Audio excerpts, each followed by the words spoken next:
I'd like to also call up our next presenter, Misty Burgett, please.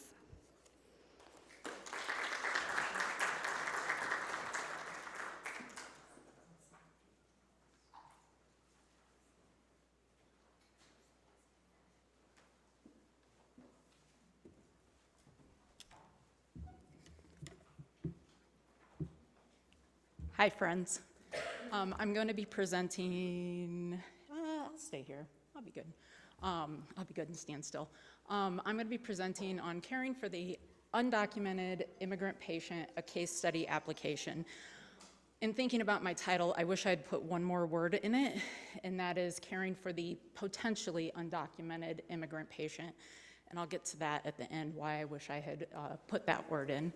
But first, hey, that's me. A little bit about my background. Been a nurse for 16 years. The last 3 I've been teaching full-time. The first 2 years of the last 3 teaching in a community college setting, and then this year I transitioned to Trine University in Northeast Indiana. And so this presentation is really about my personal evolution in how I approached patients, specifically who didn't speak English as a first language. I'll be honest, as a clinical instructor, I tended to avoid assigning those patients to my students.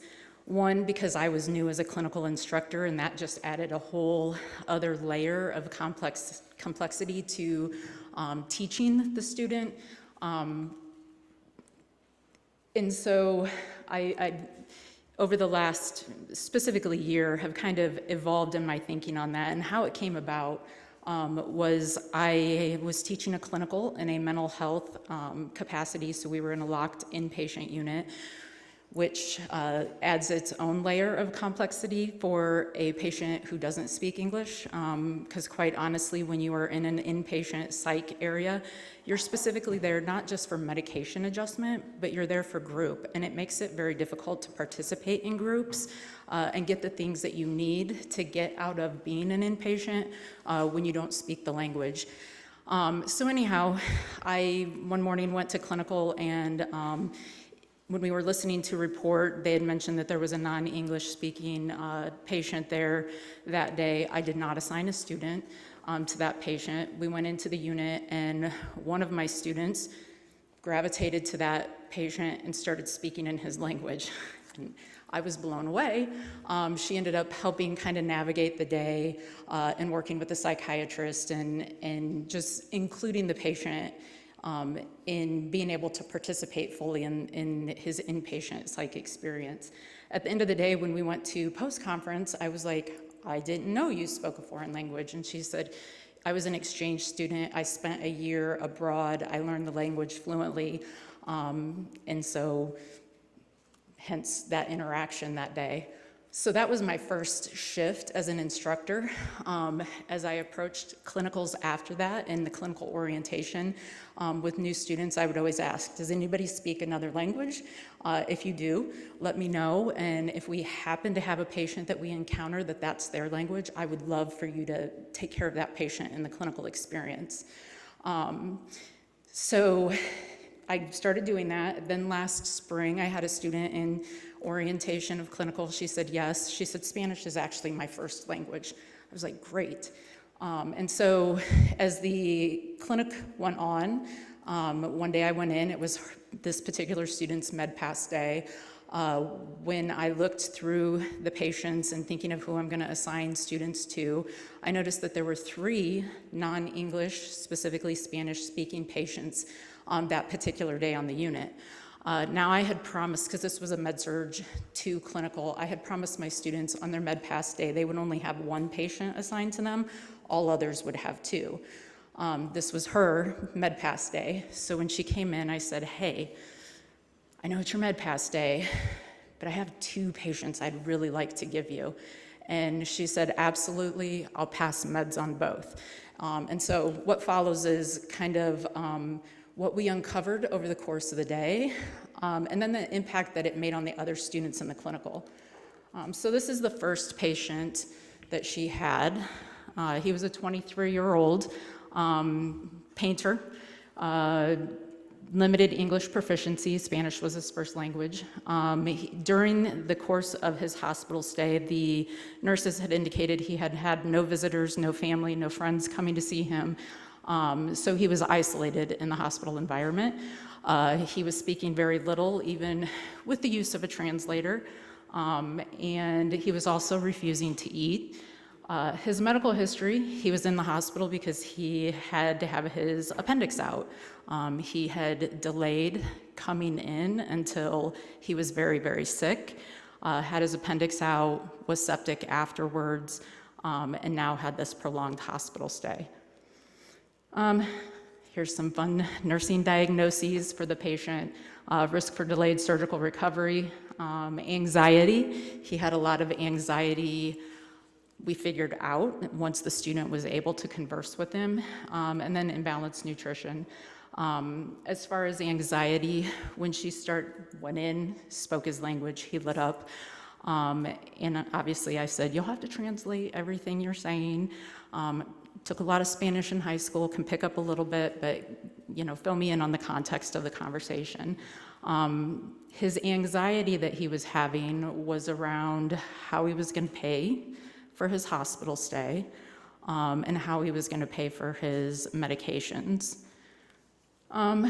So she used therapeutic communication to address his anxiety. When she came and talked to me, we talked about how he may potentially be an undocumented individual, did not want to put anything on the situation that wasn't true, but still needed to recognize some of the indications that were there. And so we talked about her letting him know that he was safe in the hospital setting. And then also we talked about don't inquire about his documentation status. It doesn't really matter, but don't inquire. And as far as the issue with payment, we did speak to his nurse to get case management involved so that they could come and try to help allay some of those fears. So the implications for this patient, again, we were making assumptions about his documentation status, but with individuals who fear maybe being deported or being detained by coming into the hospital, we do have a potential for a medical crisis in that we're going to see potentially individuals putting off seeking care for things that are very treatable and easily treatable if they seek attention early versus having that fear and delaying until we have a situation like this individual.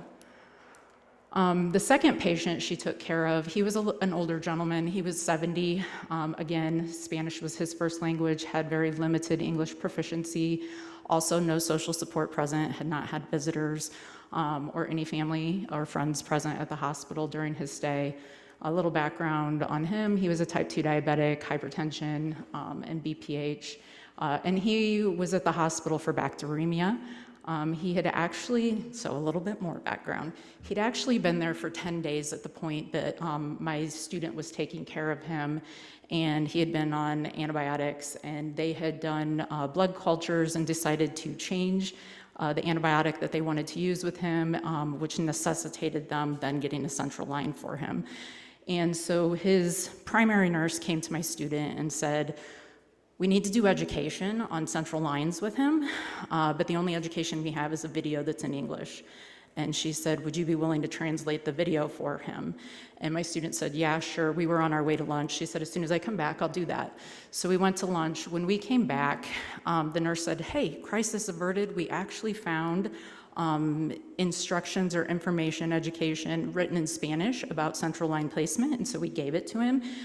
When you go in and do your afternoon med pass, if you could just follow up with him to see if he has any questions and let us know, or try to help answer those questions, that'd be great. And so she and I went in for the afternoon med pass. When she was done, I stepped out just to let her do her focused assessment and to talk to him. And when she came out, she said, so I asked him, had he read the material, did he have any questions? And because she was able to speak to him in his language and had built the rapport with him over the course of the day, he shared with her, I can't read and write in my own language. And so he wasn't even able to read those instructions that were given to him. And so it added a whole nother layer. So she went through and she read it to him and then answered his questions. Again, some nursing diagnoses for you. So risk for deficient fluid volume, again, he was, bacteremia, fear of sepsis. Impaired verbal communication related to cultural linguistic incongruence, which was true for the first patient as well. And then risk for ineffective health management related to the potential lack of culturally tailored education. Funny thing about him not being able to read or write, I had another student in this clinical who also worked on that floor and had taken care of this older gentleman. And when my student shared with the rest of the group in post-conference, she goes, "Oh, that makes sense." She said, when I was in the room with him the other day working, she said, I put on Google Translate and I would show it to him and he'd say, no say, I don't know. And she said, that makes sense. He couldn't read what was on the phone.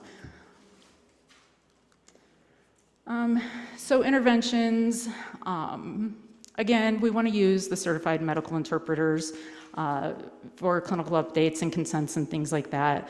But if I'm being honest, as a nurse and other nurses that I've talked to, it's hard using the interpreter. Yes, you're going to use it for explaining procedures and things like that, but when you're just popping into the room to check on them, it's very inefficient to call a language line, find the right interpreter, have them interpret, and do those things. And so I don't want to say that they don't get the same level of care, because I know that I'm giving them the same level of care, but what's missing is that same level of therapeutic communication and therapeutic relationship that's so important to the nurse-patient relationship. So implications from this day and how it changed things for me going forward even more. When my student, sorry, I'm behind. Post-conference debrief. When we went to post-conference, I literally gave that student the floor and said, you share with your peers about your day. And so she shared both of these stories of these two individuals and her interactions with them and the things that we kind of uncovered with them. And she was really able to relate it to social determinants of health in a way that me just talking about it, which I talk about it all the time with my students, but it really made the connections, and hearing it from their peer just connected it even better for them. And so she touched on, with these individuals, how education, literacy, also income, lack of insurance, the fear potentially of discrimination, like as nurses, are we going to turn them in because they're here? Are they safe in the hospital setting, et cetera? And then also just the language and literacy skills in their own language, and how important it is that we assess that, because the assumption was that second patient could read and write in his own language and he couldn't, and he'd been in the hospital for 10 days. So that kind of brought me then to the bigger picture, back to the fear that some of these patients may have in coming into the hospital system. Currently, there are 2 states that do require nurses to ask about documentation status. That is Florida and Texas. And then Arizona is also kind of on the border of implementing this as well. So there is a lot of fear. The key is, with it becoming a legal requirement in those states to ask the question regarding documentation status, there is education that needs to be done or can be done with the nurses, and that is when they ask the question, they can let the patient know, I'm legally required to ask this question. However, you are not legally required to answer it, and that part is very important, and that might help allay some fears for them. And then hospitals and healthcare sites are no longer considered protected areas like schools and churches once were as well, and so that again adds to that fear potentially for these individuals. So what students need to know, again, like I said, and nurses, is that while there are some states, very small number, however, we could see it increasing, that are required to ask about immigration status, staff need to be trained to let the patient know that they're not required to answer it. Also, it's important not to record immigration status of a patient in any written or medical records, and not even to inquire. Like I said to my student, we're not going to ask. Just let him know he's safe here with that younger patient. And then shield protected information from immigration or law enforcement officers unless they have a judicial warrant. And then only allowing ICE agents or other law enforcement individuals into areas where the general public is allowed, but being aware that any information that you might have laying out that is in their line of sight, that then they have access to. Finally, I'm going to leave you with this quote. It's just a great reminder of our responsibility as nurses. We have a professional and ethical responsibility to advocate for social justice, and immigrants are one of the most vulnerable populations in the U.S., and they interact with nurses at all levels of the healthcare system. Small collective actions of nurses to become more educated and skilled in cultural competence have the potential to make a tremendous impact to bridge disparities and improve the well-being of immigrants throughout the country. One thing I want to add, when my student went to the post-conference and talked about that, her experience that day, one of the students in that clinical had the fortune or misfortune, I don't know, to have me again the following 8 weeks for mental health clinical. And when we went in one morning, again, when we listened to report, there was an individual in the locked unit who did not speak English, and I had given this particular student an assignment, and he came up to me after he heard report, and he said, I want to take care of that patient. And I said, do you speak Burmese? Because it was a Burmese patient. And he said, nope, but I want to take care of him. And it was because of that experience that he saw the other student have, that even though he didn't speak the language, he saw the importance of connecting, and he wanted to be assigned to that patient. So these are my references. Within the references, there are some really good articles about things that hospitals need to be proactive in doing and prepared for in case you encounter this situation. So, any questions? Yeah, thank you. Just real quick, can the patients use their own family or friends just to interpret? Does that count? We always Just ask say their in family the, or friends, or do they have to have a hospital representative who's bilingual? there's kind of a hierarchy of best practice. The best thing is always a certified interpreter because they are trained with the correct medical terminology and so forth. So that's always the best situation. But just for the general interactions, if there's a family member present or a friend who speaks that language, it can translate. But again, you start to lose a little bit of control of the message because they aren't certified approved. To that end, I don't recall hearing you say this. Can they record the answers? Are you allowed to record? Many hospitals have like a no recording policies. Sometimes some hospitals do allow if they ask, because like staff sometimes do not want to be, it gets into potential legal issues. And so they don't want to be recorded either, and for their privacy as well. So That's why I said answers. If you ask them, you have to ask, can I record you? To that end also, as well, last question. If they don't answer, like we have the responsibility to ask you, that is by law, but you don't have to answer. Doesn't that red flag them? Won't they be afraid of that? potentially, but it's not documented then in the record. So yes, it could.